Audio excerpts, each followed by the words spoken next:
I've told this story once before, years ago, quietly, barely more than a whisper. And even then, I didn't get to the end. Or maybe I did, but not the real one. It's taken me a long time to come back to it, a long time to say it out loud in full. But I think, if I don't, this thing will just keep following me, or worse, find someone else to listen.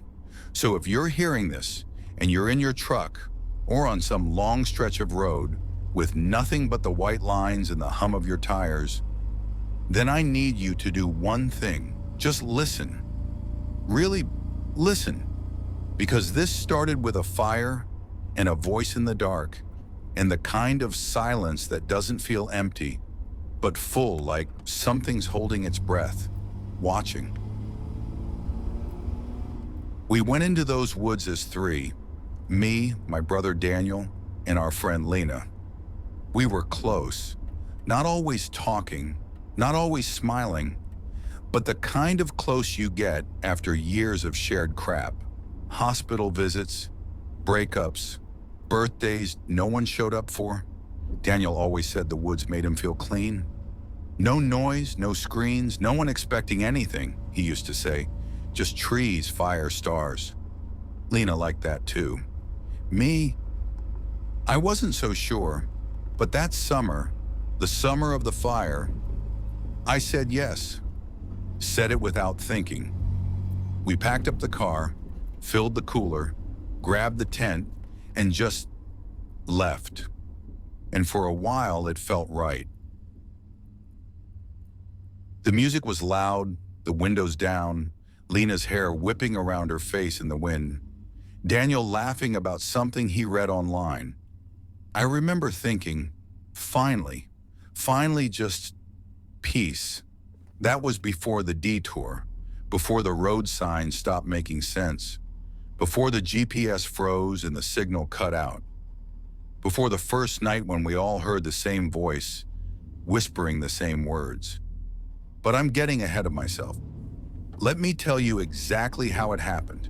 Not to scare you, though it will scare you, not to entertain you, though part of you, the tired part that's always looking for some thrill in the noise, might think this is just another story.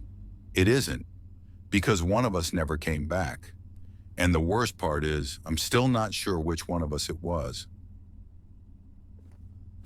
We left just after noon, but it already felt like evening by the time we hit the road. Daniel was behind the wheel, always was. He liked control, said it calmed him down. Lena sat up front, boots on the dash, hair tied back but already loose again from the wind. I was in the back, stretched out across sleeping bags and a cooler full of beer, just watching the treetops blur past. It was supposed to be simple. 2 nights, 1 fire, no cell reception. Daniel had picked the spot, some campground upstate, tucked far into the woods past where normal people go. He found it on a Reddit thread full of grainy photos and cryptic directions. He said it had soul. That was his word for everything lately. Lena looked back at me and said, "If we get murdered out there, I just want it known." I voted for the beach. Daniel laughed, loud and real, the way he did when he knew someone was only half joking. "Come on," Daniel said. "You'll love it. No neighbors, no noise. Just us and 100 miles of trees." I wanted to believe him. I really did. The highway thinned the farther north we got. Towns turned into gas stations. Gas stations turned into nothing. The map on Daniel's phone froze just outside of a place called Miller's Hollow. That was the last time any of us had signal. Lena looked down at her phone and sighed. Dead. Daniel glanced over. "Soak it in. This is freedom." "I don't like freedom when I can't even check the weather," Lena muttered. We passed a faded wooden sign that read, "Welcome to Miller's Hollow, established 1872, and then nothing. No more signs, just miles of cracked road and tall, dense trees pressing in from both sides. "Is this the way?" I asked. Daniel nodded, but I saw the crease form between his eyebrows. "Yeah, it should be. There's a right turn after the old bridge." "What bridge?" Lena asked. Daniel didn't answer. After a while, we saw it. An ancient-looking stone bridge, just wide enough for one car. Moss growing out of it, water trickling slowly underneath, like something out of a different century. As we crossed, I felt it. A cold spot in the air, like we just stepped into a different kind of quiet. Lena folded her arms. "I've got a bad feeling," Daniel smirked. "That's just the lack of Wi-Fi." 10 minutes later, we saw it. An old gas station that looked like it hadn't been touched since the early 90s. One flickering fluorescent light buzzed above the door. A man sat behind the counter, reading a newspaper. Real newspaper. That should have told us everything right there. We pulled in. The pump didn't work. Of course it didn't. Daniel went inside to ask about directions, and I stayed outside with Lena. It was too quiet. No birds, no insects. Just the dull buzz of that one light and the soft crackling of the tires settling into gravel. Lena leaned in and whispered, "This is the kind of place where people vanish." I didn't disagree. Daniel came out with a bottle of water and a receipt. "Guy says we're close," Daniel said, climbing back in. "Turn left at the fire tower, then take the gravel road until we hit a fork." "What guy?" Lena asked. Daniel frowned. "The guy inside." "There was no one inside," Lena said. "I looked through the glass." Daniel paused, then laughed. But it was too fast. Nervous. "Well, he was in the back, I guess. Old guy. Creepy, but helpful." I looked back at the station. The light was still flickering, but now the door was closed. I hadn't heard it close. I don't know why I did it.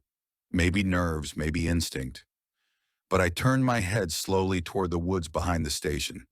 And I swear to you, something was standing just behind the tree line. Not moving, not hiding, just watching. We drove off a minute later. Daniel didn't say anything for a while. None of us did. It wasn't until we hit the gravel road that he muttered under his breath, almost too quiet to catch it. "They say don't camp there." Lena turned to him. "What?" Daniel just shook his head. "Nothing. Never mind." But he hadn't said it like a warning. He'd said it like a memory, like someone had told him that once, and he forgot to listen. It didn't feel like we arrived. It felt like we crossed into something. The gravel road narrowed as we drove, pine trees pulling in tighter on both sides like they were leaning in to listen. The forest grew denser, the light dimmer, even though it wasn't sundown yet. No birds, no wind, just the crunch of tires on loose stone and the low rumble of Daniel's engine. Lena leaned forward, squinting at the trees through the windshield. "Is it supposed to be this dead?" Daniel didn't answer right away. He was gripping the wheel tighter now, jaw clenched like he was chewing on something he didn't want to say out loud. I spoke first. "Daniel, this the place?" He nodded once. Slow. "Yeah, just past that turn. The site should be up ahead." But it wasn't a site. Not really. It was more like a gap in the woods. A clearing just wide enough to park the car and lay out a tent. There was a ring of stones. Someone had used it before, in a stump that looked recently cut. But there were no signs, no trail markers, no one else. Lena stepped out first and immediately pulled her jacket tighter. "It's too quiet." And she was right. There was no wind through the trees, no leaves rustling, no buzzing from bugs, not even a single bird. It was like we'd pressed mute on the entire world. Daniel said, "Let's just set up camp, get the fire going. Maybe the silence will grow on you." I helped him unload the gear while Lena stood near the tree line, still watching, like she was waiting for something to move. But nothing did. Not even a flicker. Just trees. Thousands of them. We unpacked the cooler, laid out the sleeping bags. Daniel struck a match and started the fire. Even that sounded louder than it should have. The crackle of the flame echoed against the trunks like we were in some kind of wooden auditorium. "You hear that?" I said. Daniel looked up. "What?" I paused. "Exactly." He gave me a half smile, tired, uncertain. "Don't do that. Don't start hearing things." I wanted to laugh, but I couldn't. Not there. Not with the fire spitting embers and the forest standing so still.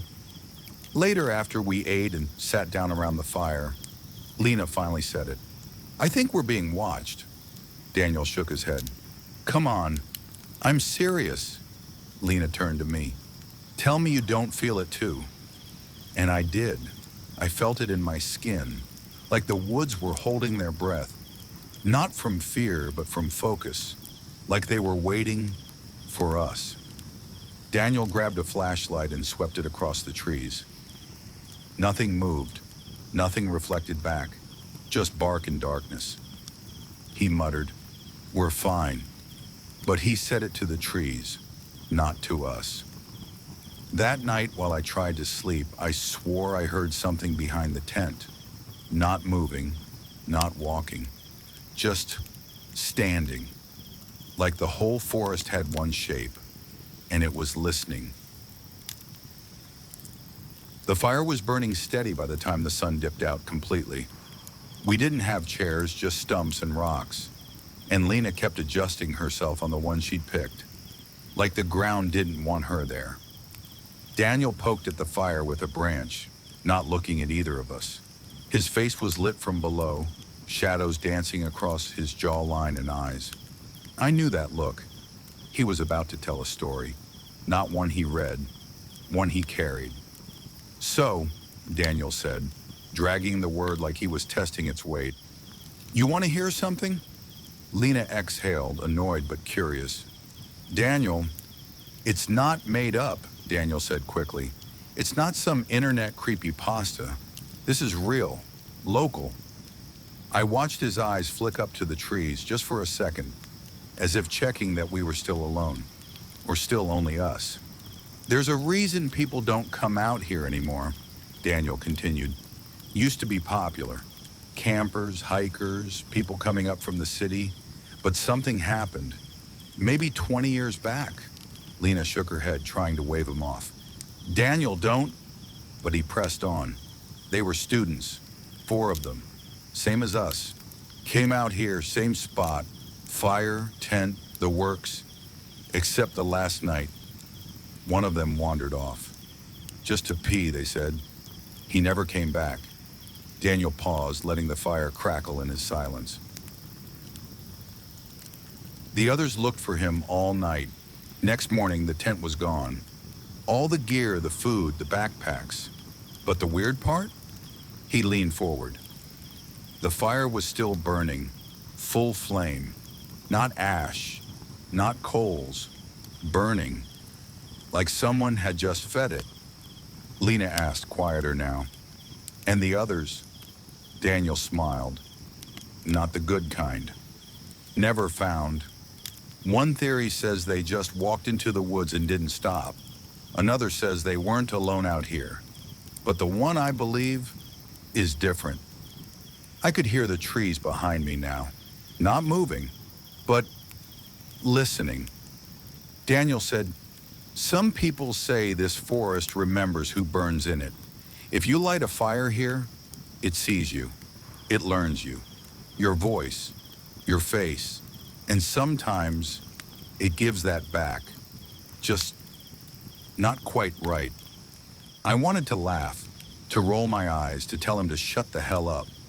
But I couldn't, because it was too dark, too quiet, and Daniel hadn't broken eye contact since he started. Lena shifted uncomfortably. "How do you know this?" Daniel looked at her, really looked. "Because I've been here before." I blinked. "What?" He turned away and threw another stick onto the fire. With Dad, when I was 12, he didn't let me talk about it. My stomach dropped, but I didn't say anything. The fire cracked again, louder this time, and a sudden gust of air blew across the clearing. It came from nowhere. The trees didn't move, but the flames shifted, like something breathed across it. Lena stood up. Nope, I'm going to the tent. Daniel didn't stop her. I stayed, staring at the flames. They seemed taller now, sharper, and for just a moment, I thought I saw something in them. A shape, a face, flickering in orange. But it was gone before I could blink. Daniel said softly, "It always remembers." I woke up to someone saying my name, not loud, not urgent, just soft. Right outside the tent, like someone standing still, watching the nylon wall between us and whispering, Hey, can you hear me?" I held my breath. The voice came again, a little louder now, still calm, still friendly. "Come on, it's me. Open up." Lena stirred beside me. I felt her shift in her sleeping bag, freeze, then whisper, barely audible, "Did you hear that?" I nodded once, didn't speak.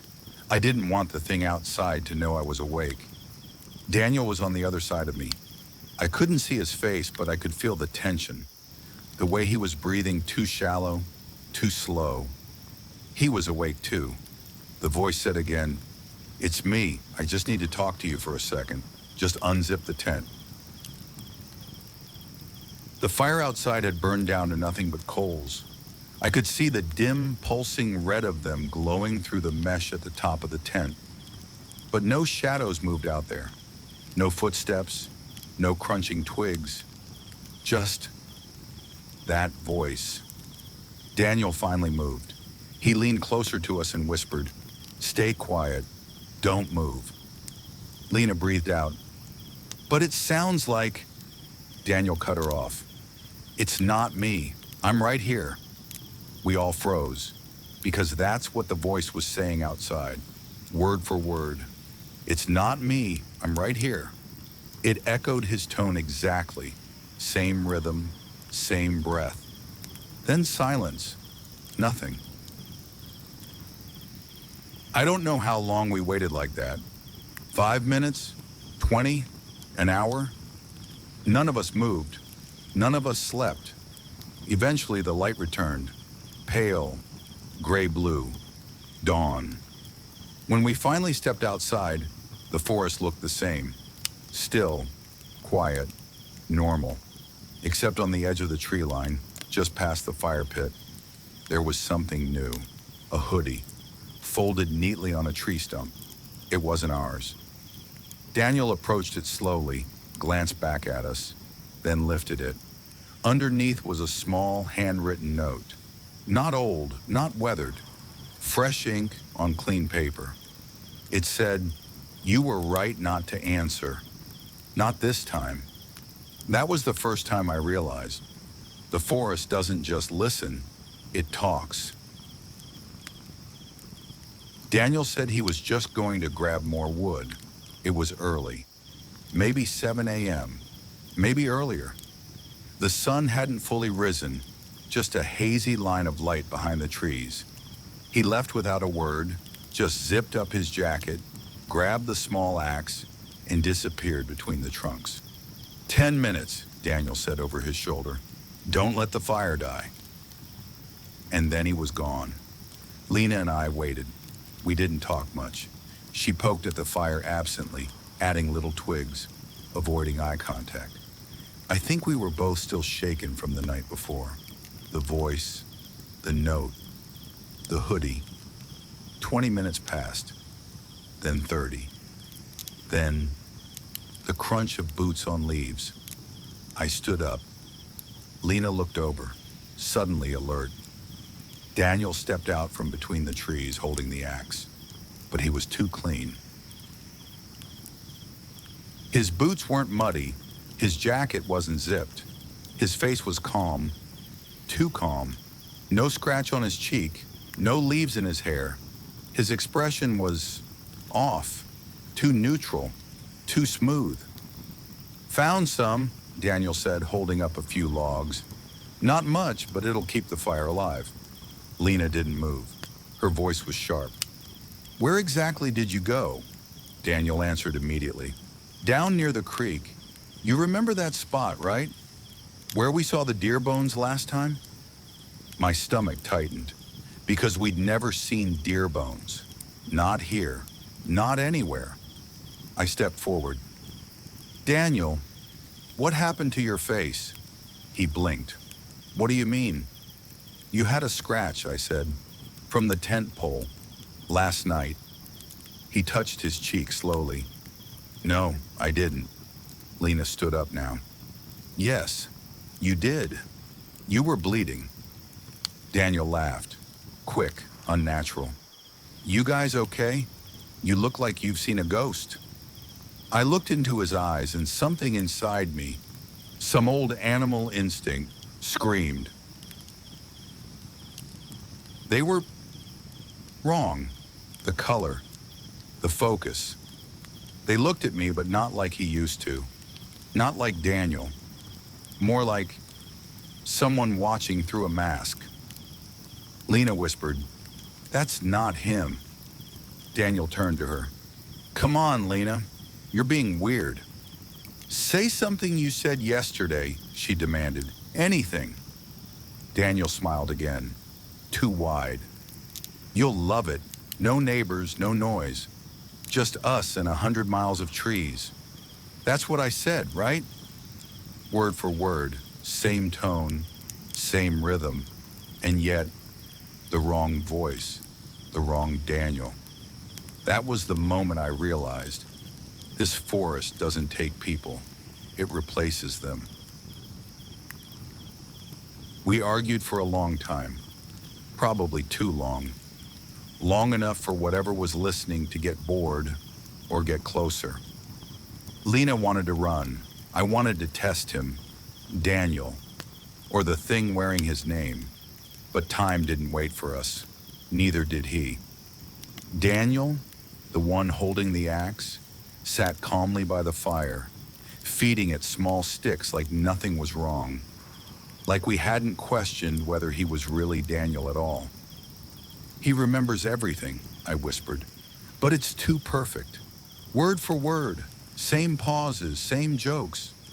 Lena whispered back, that's what makes it worse. Whatever it is, it studied him. Then the forest gave us a choice.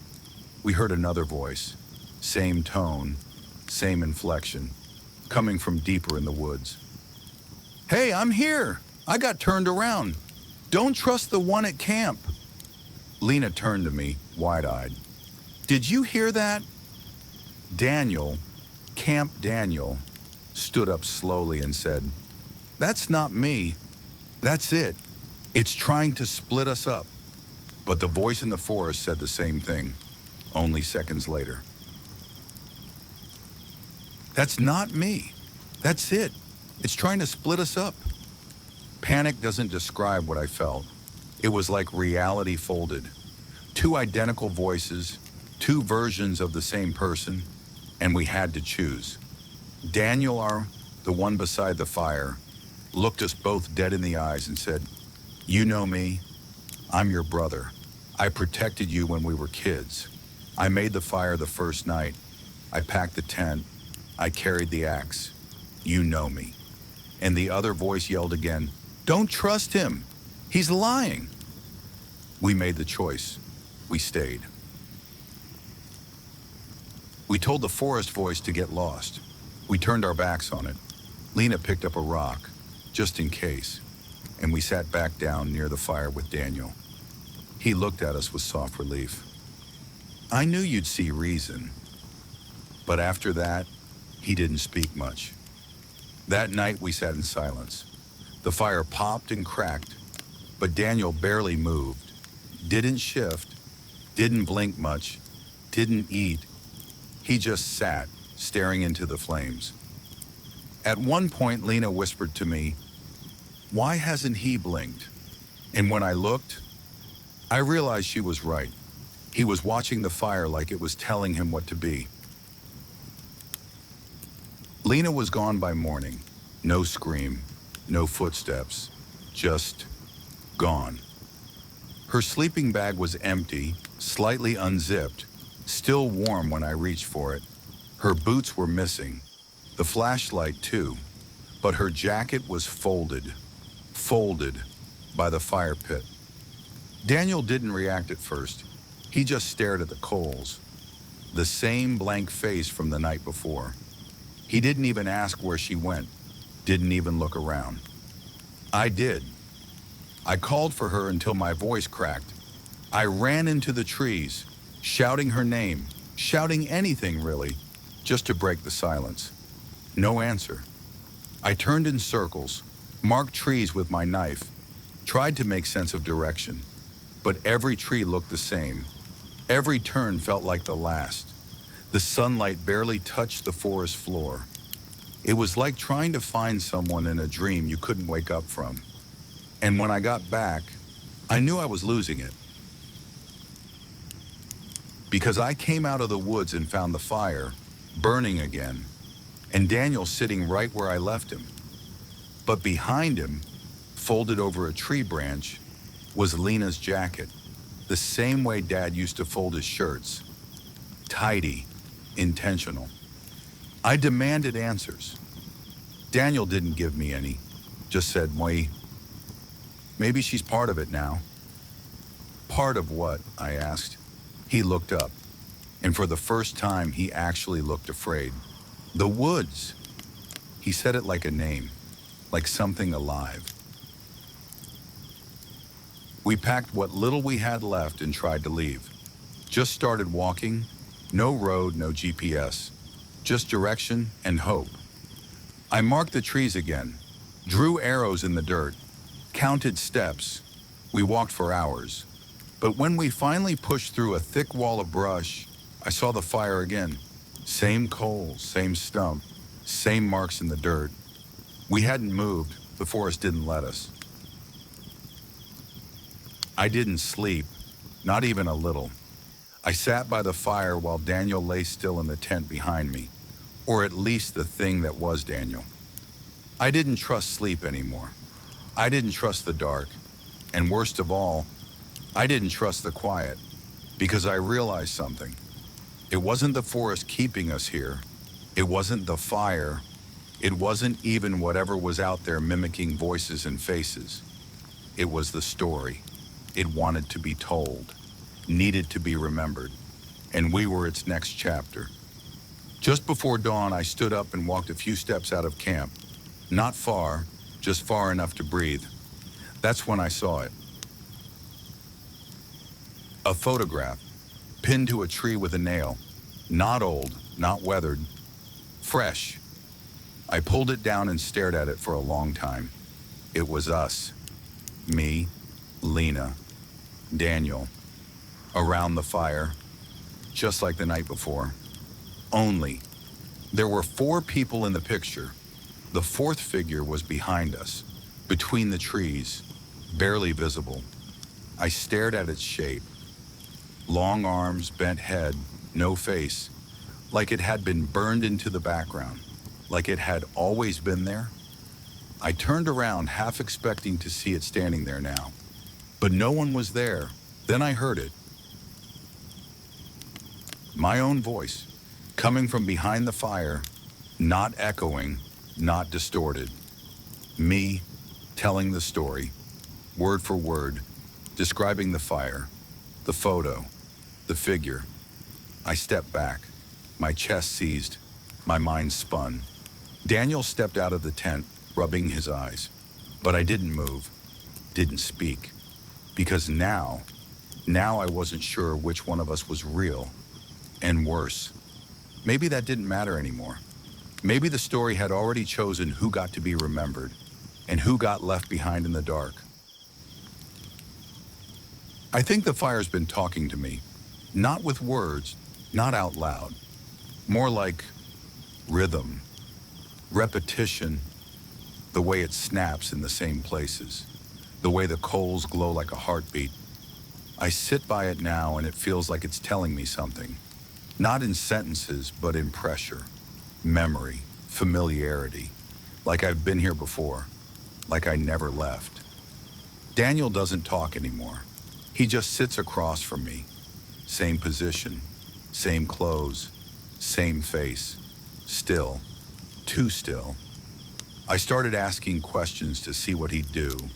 What year it was, what grade we were in when Mom left, who broke the front window that summer we fought in the driveway. He always answers, and he always answers right, but he never blinks. And sometimes when I close my eyes for just a second, I hear myself answer too. Not think, speak, from the other side of the fire. I'm starting to think it isn't just the woods that remember, it's the story, and it wants to keep going, wants to grow. I found my phone earlier. The battery was dead, of course, but the screen was cracked in a way I don't remember. When I held it up to the firelight, I saw something in the reflection. Not my face, just eyes. My eyes, but wider, deeper, and smiling. I don't think I'm going to sleep again. I don't think I'm supposed to. So if you're still listening, stop. Stop right now. Don't finish this. Because if you listen too long, really listen, the fire starts remembering you too. And once it does, it never forgets. I ran. I don't remember deciding to. I just remember my legs moving, pushing through trees, tripping over roots, scraping skin off my hands and not caring. I didn't look back because I knew what would happen if I did. The woods blurred around me, the shapes of trees turning into streaks of black and green. My breath sounded wrong in my ears, like it was someone else gasping, too close behind me. There was no direction, no path, just motion. I followed anything that felt away from the fire, from the voice, from the mirror version of me that sat too still for too long. At some point, the trees thinned, the air got warmer, the silence cracked open, and I heard birds, real birds, and then road. Not a big one. Just a stretch of two-lane blacktop, cracked and faded, with a single yellow line down the middle. I stumbled out onto it, shaking, blinking against the gray light of morning. My clothes were torn, my arms were bleeding. I didn't care. A truck passed me, and it didn't stop, but a second one did. An older man leaned out the window and said, "You all right? Where the hell did you come from?" I couldn't answer. He opened the door, told me to get in, and I did. I sat in the passenger seat staring out the window as the trees disappeared behind us, shrinking smaller and smaller in the side mirror. And I waited for something to stop us, some wrong turn, some twist of space or time that would pull me back. But it didn't. We kept driving. The man offered me a bottle of water, asked if I wanted to go to a hospital. I nodded, still shaking. And when I looked in the mirror above the windshield, I braced myself.